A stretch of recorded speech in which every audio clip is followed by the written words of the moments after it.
What's going on, y'all? We back. We're going to be reading chapter 4 of Nehemiah. Nehemiah being a book recanted or recorded by, believed to be Ezra, who was a leader at the time, between 400 500 BC in Israel. This is basically going through how people of Israel some of them were let go from exile to go back and then begin rebuilding the temple and parts of the city and the wall and everything that happened during this period of time when they were coming out of captivity in Babylon. So we're going to go. When Sanballat heard that we were rebuilding the wall, he became angry and was greatly incensed. He ridiculed the Jews, and in the presence of his associates in the army of Samaria, he said, "What are those feeble Jews doing? Will they restore their wall? Will they offer sacrifices? Will they finish in a day? Can they bring the stones back to life from those heaps of rubble, burned as they are?" Tobiah the Ammonite, who was at his side, said, "What are they building? If even a fox climbed up on it, he would break down their wall of stones. Hear us, O our God, for we are despised. Turn their insults back on their own heads. Give them over as plunder in a land of captivity. Do not cover up their guilt or blot out their sins from your sights, for they have thrown insults in the face of the builders. So we rebuilt the wall till all of it reached half its height.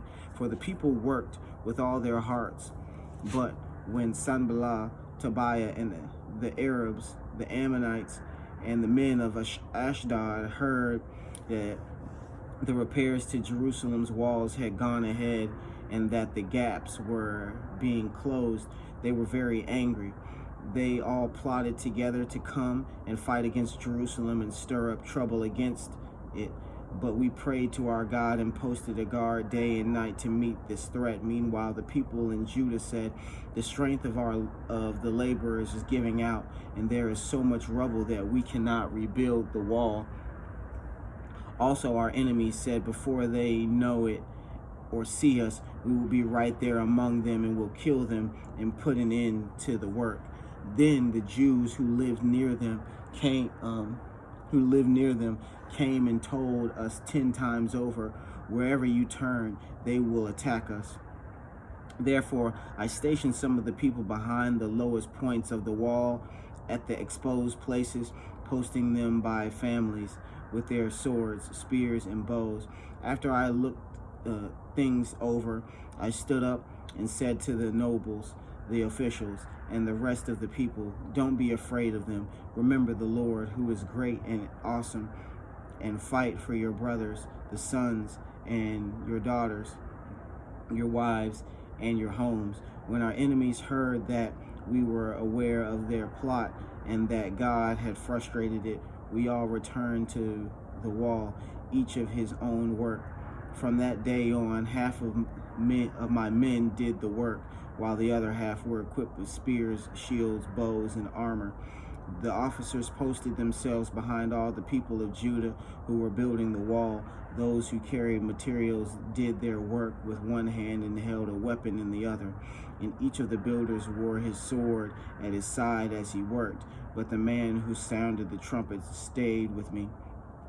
Then I said to the nobles, the officials, and the rest of the people, "The work is extensive and spread out, and we are widely separated from each other along the wall.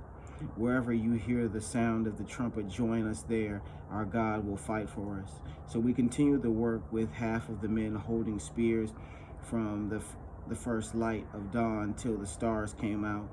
At that time, I also said to the people, "Have every man and his helpers stay inside Jerusalem at night, so they can serve us as guards by night and workmen by day. Neither I nor my brothers, nor my men, nor the guards with me took off our clothes. Each had his weapon, even when he went for water." We'll continue tomorrow.